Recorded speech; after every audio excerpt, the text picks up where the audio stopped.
마가복음 4장에는 비유들이 나옵니다. 씨 뿌리는 비유인데 이제 여러 밭에 떨어진 하나님의 말씀의 씨앗에 대한 비유가 나오고 등불 비유가 나옵니다. 사람이 등불을 가져오는 것은 말 아래나 평상 아래나 두려 함이냐 등경 위에 두려 함이 아니냐 드러내려 하지 않고는 숨긴 것이 없고 나타내려 하지 않고는 감추인 것이 없느니라. 들을 귀 있는 자는 들으라. 그리고 이제 나오는 비유가 씨 뿌리는 비유, 그 다음에 겨자씨 비유, 이렇게 마가복음 4장에 4가지 비유가 나옵니다. 26절과 30절에 또 이르시되 하나님의 나라는 사람이 씨를 땅에 뿌림과 같으니 또 이르시되 우리가 하나님의 나라를 어떻게 비교하며 또 무슨 비유로 나타낼까?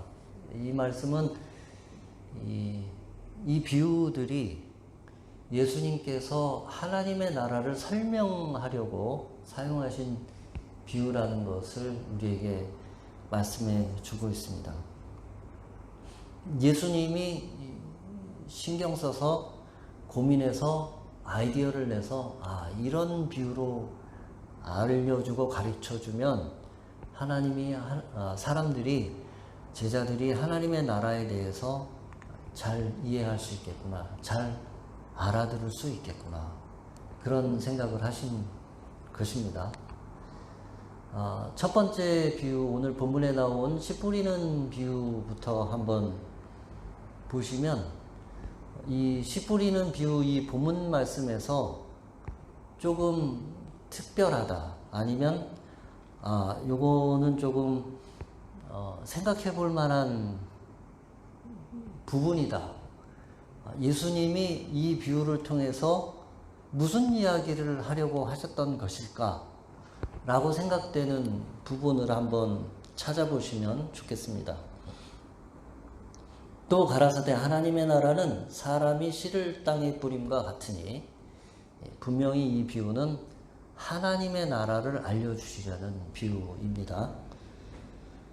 저가 밤낮 자고 깨고 하는 중에 씨가 나서 자라되 그 어떻게 된 것을 알지 못하느니라. 땅이 스스로 열매를 맺되 처음에는 싹이요 다음에는 이삭이요 그 다음에는 이삭에 충실한 곡식이라. 열매가 익으면 곧 낫을 대나니 이는 추수 때가 이르렀습니다. 딱 4개의 구절로 되어져 있는 비유인데, 여기서 예수님의 이 비유 말씀의 초점은 어디에 있습니까? 농부가 씨를 뿌립니다. 그리고 추수를 합니다. 여기까지는 우리가 다 아는 부분입니다. 그런데 예수님이 조금 독특한 말씀을 하시는데, 그게 무엇이냐면, 그가 밤낮 자고 깨고 하는 중에 이제 매일매일이죠. 일상이죠. 농사 짓는 일이죠. 씨가 나서 자라되 어떻게 그리 되는지를 알지 못하느니라. 농부가 씨를 뿌리고 농사를 짓는데 어떻게 되는지를 아나요? 모르나요?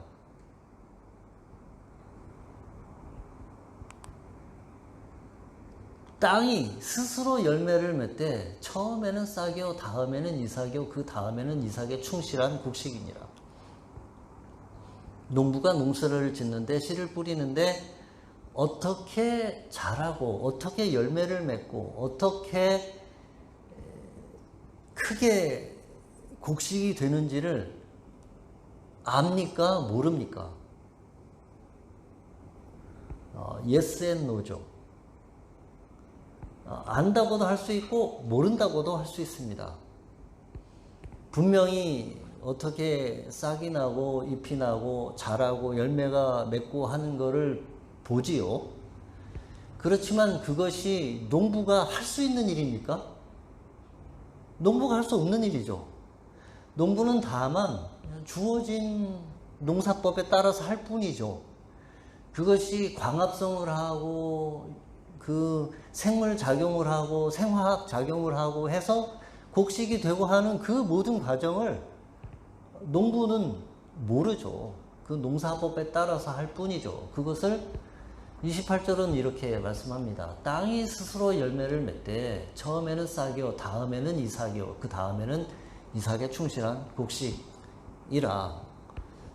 예수님이 왜 이 비유를 이렇게 모른다.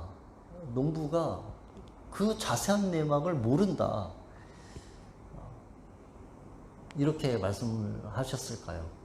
어떻게 그리 되는지 알지 못한다. 이 말씀은 어떻게 보면 이제 농사가 되어지고 곡식이 되어지고 하는 것은 하나님께서 하시는 일이다. 이런 말씀일 수도 있겠고, 농부는 다만 그에게 주어진 일들을 하지만 그 자세한 내막은 알 수가 없다. 이런 말씀이기도 하지요. 그렇지만 반드시 추수하게 된다는 말씀이기도 합니다. 모르지만 반드시 추수하게 된다. 그 이어지는 말씀이 그렇게 되어져 있습니다. 열매가 익으면 곧 낫을 대나니 이는 추수 때가 이르렀습니다. 모르면, 어떻게 그리 되는지 모르면 우리는 어떻게 반응합니까? 우리가 하기는 하지만 이게 어떻게 되는지 모릅니다. 잘 보이지 않습니다. 그 앞에 등불의 비유를 보시면 아주 조금 복잡하게 되어 있습니다. 드러내려 하지 않고는 숨긴 것이 없고 나타내려 하지 않고는 감추인 것이 없느니라. 이런 말씀이 이게 도대체 한국말인데도 무슨 말인지 잘 모르겠죠. 이 얘기는 감추어져 있지만 반드시 드러난다. 그런 뜻입니다. 감추어져 있지만 반드시 드러난다. 하나님의 나라가 그렇다. 감추어져 있지만 반드시 드러난다. 하나님의 나라가 그렇다. 씨를 뿌렸지만 이것이 어떻게 자라나는지 모르지만 반드시 추수하게 된다. 하나님의 나라가 그렇다. 그러니 이제 여기서 이게 이제 예수님의 그 의도가 있는 거죠. 그러니 무엇을 하라는 뜻입니까? 감추어져 있고 드러나 있지 않고 그리고 어떻게 되는지 모를 때 사람들은 어떻습니까? 감추어져 있고 드러나 있지 않고 어떻게 될지 모를 때, 그럴 때 사람은 어떻습니까? 불안하죠. 그리고 이게 어떻게 될지 모르니까 답답하죠. 그래서 사람들이 하는 일이 뭡니까?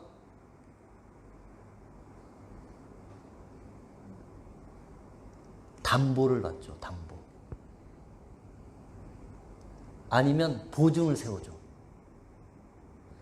하나님의 나라를 담보를 하거나 보증을 하지는 않습니다. 바울이 그래서 성령님을 우리에게 보증으로 주셨다 이렇게 말씀합니다. 성령님을 우리에게 보증으로 주셨다. 왜냐하면 그 하나님의 나라를 어떤 재물이나 어떤 그런 돈이나 어떤 그런 걸로 담보를 할 수 있겠습니까? 성령님을 그래서 우리에게 보증으로 주신 겁니다. 왜냐하면 감추어져 있고 가려져 있고 우리가 어떻게 되어지는지를 모르니까, 하나님의 나라의 씨앗이 뿌려져서 이것이 어떻게 자라나는지 모르니까, 안 보이니까, 우리는 불안하니까. 그래서 예수님이 하시는 말씀입니다. 그렇지만 반드시 추수하게 된다.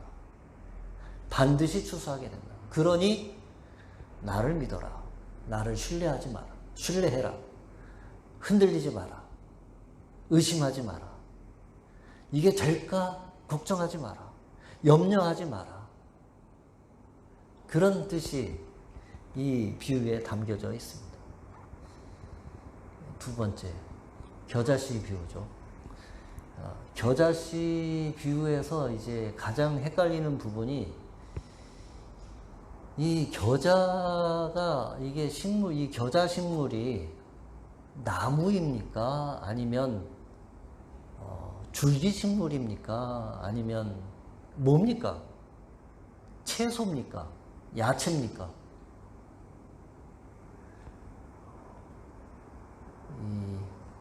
헷갈리죠? 그래서 제가 사진을 조금 보여드립니다. 저게 나무입니까? 지금까지 여러분 성경을 보실 때 겨자를 나무라고 생각하셨던 분?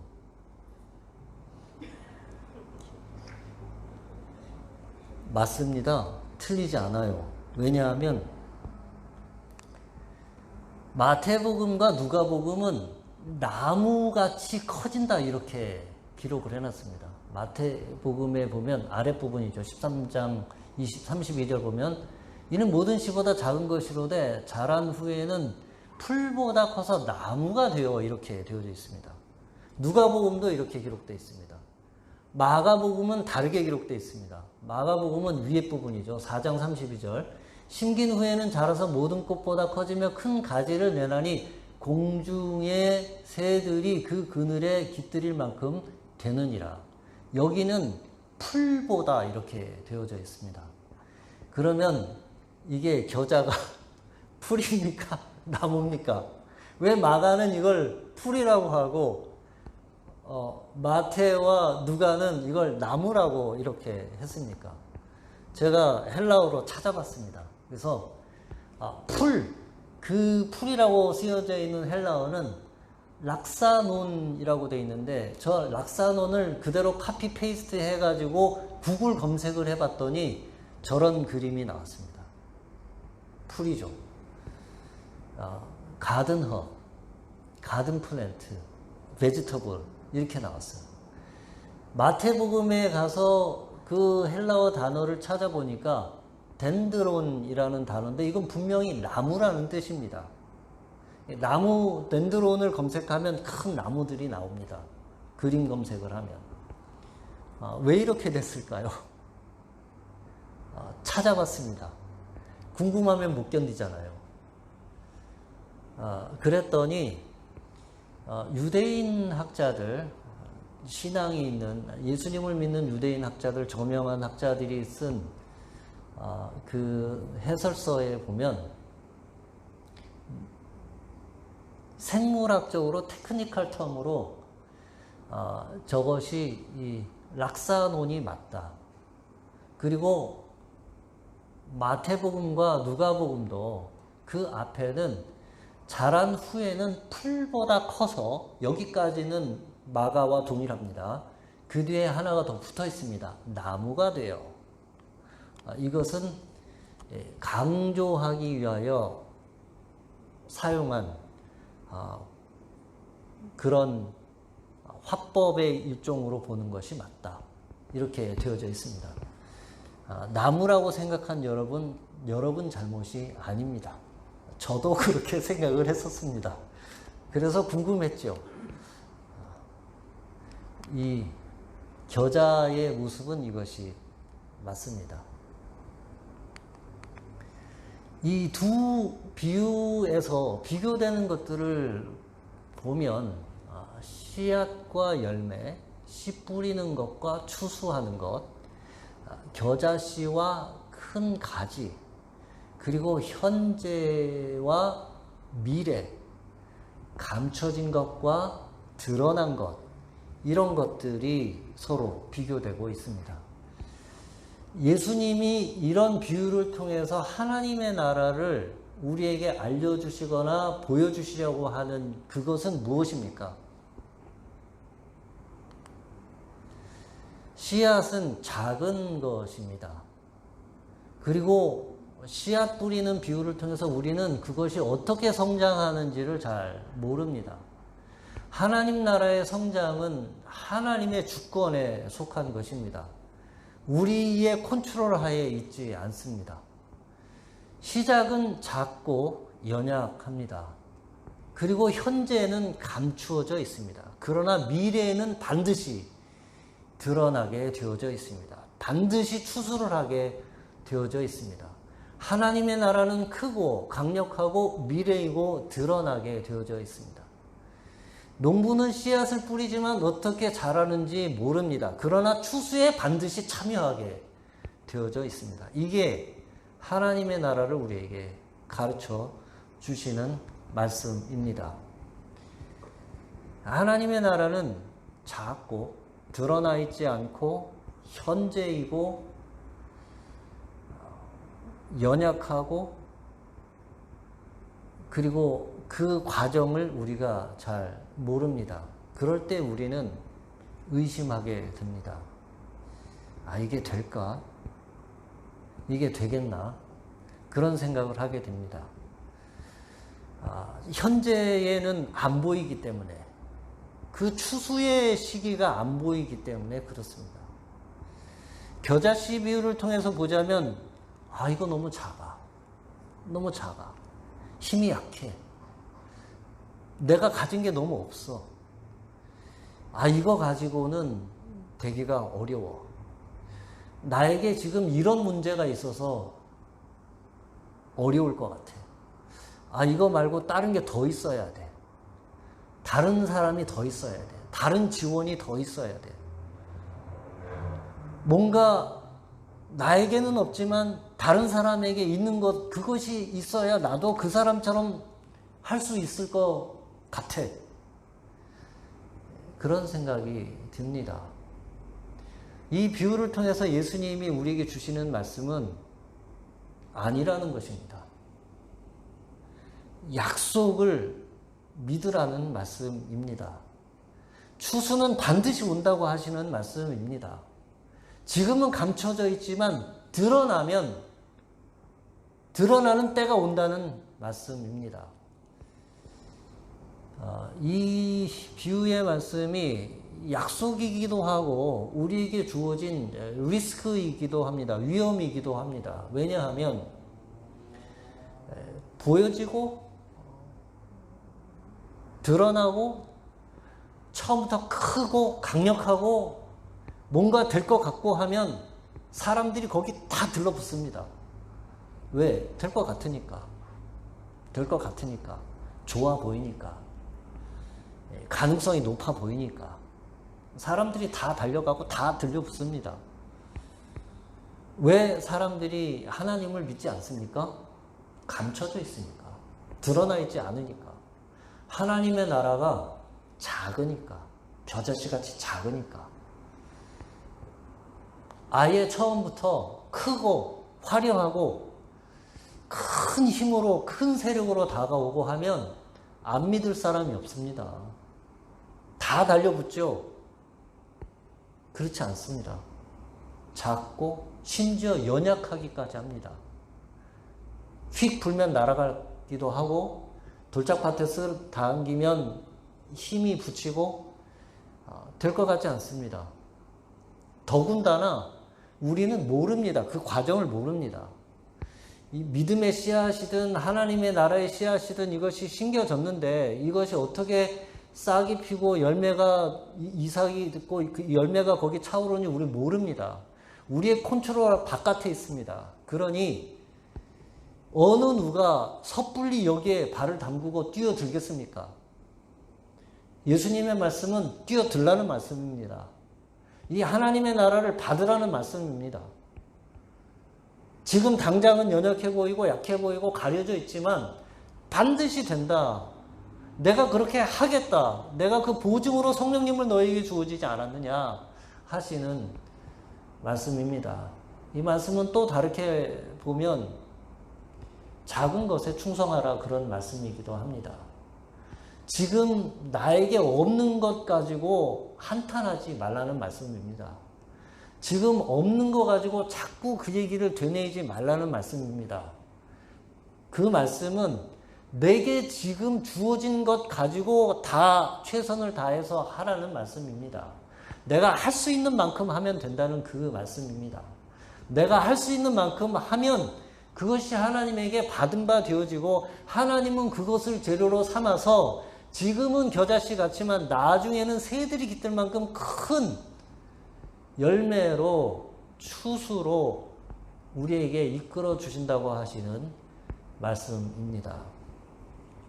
우리는 안 보일 때, 뭐가 잘 안 보일 때, 될 것 같지 않을 때, 이게 너무 작아서, 가진 게 너무 작아서, 지금 내게 있는 한계들, 내가 뭘 하고 싶지만 뭐가 없어서 안 되고, 내가 뭘 어떻게 하고 싶지만 이것도 안 되고, 내가 이것도 다른 사람에 비해서 부족하고, 저것도 다른 사람에서 부족하고, 그게 문제가 아니라 내게 주어진 작은 그것을 충실하게 주어진 대로 해 나가면 나머지는 하나님께서 하신다고 하시는 그런 말씀입니다. 그러니 실망하지 말고, 그러니 나를 신뢰하고 나를 붙잡고 따라오라, 그런 말씀입니다.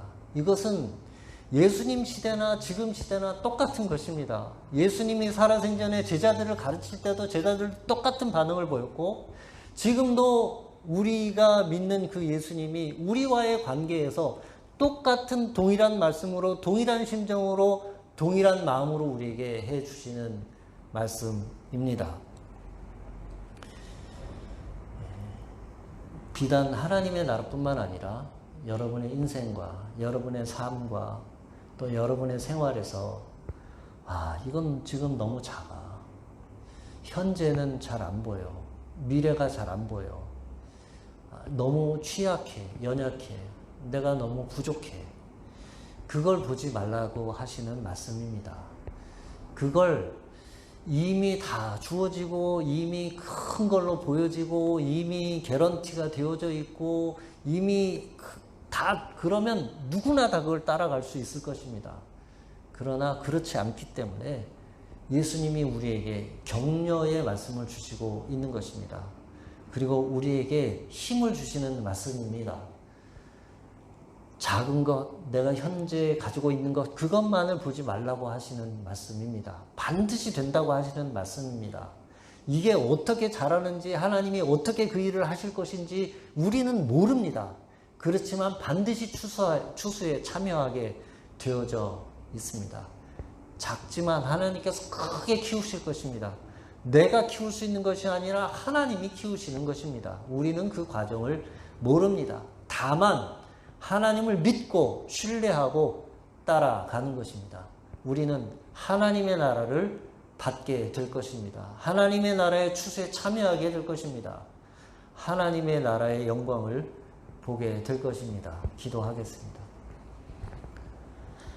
사랑이 많으신 하나님 아버지, 예수님이 참 우리에게 이 격려와 위로의 말씀을 하시려고 생각하고 궁리하여서 이 겨자씨의 비유와 이 씨 뿌리는 비유를 우리에게 주셨습니다. 하나님, 돌아볼 때 우리도 그와 같습니다. 하나님, 우리가 이 비유의 말씀을 통해서 우리 스스로를 돌아보고 하나님을 더 신뢰하고 하나님을 향한 우리의 확신을 더 강하게 하고 현재를 바라보지 말고 미래를 바라보며 내가 가진 것에서, 내가 주어진 것에서, 현재 주님께서 나에게 허락한 것에서 할 수 있는 만큼을 매일매일 착실하게 해나갈 수 있게 해주시기를 기도합니다. 하나님, 우리가 중간에 쓰러지지 않게 해주시고 중간에 스스로 무너지거나 스스로 넘어지지 않게 우리를 붙들어 주시기를 기도합니다. 하나님, 우리는 결국에 가서 추수에 참여하며 하나님의 나라를 맛보게 해주시고 하나님의 영광을 보게 해주시기를 기도합니다. 예수님 이름으로 기도했습니다.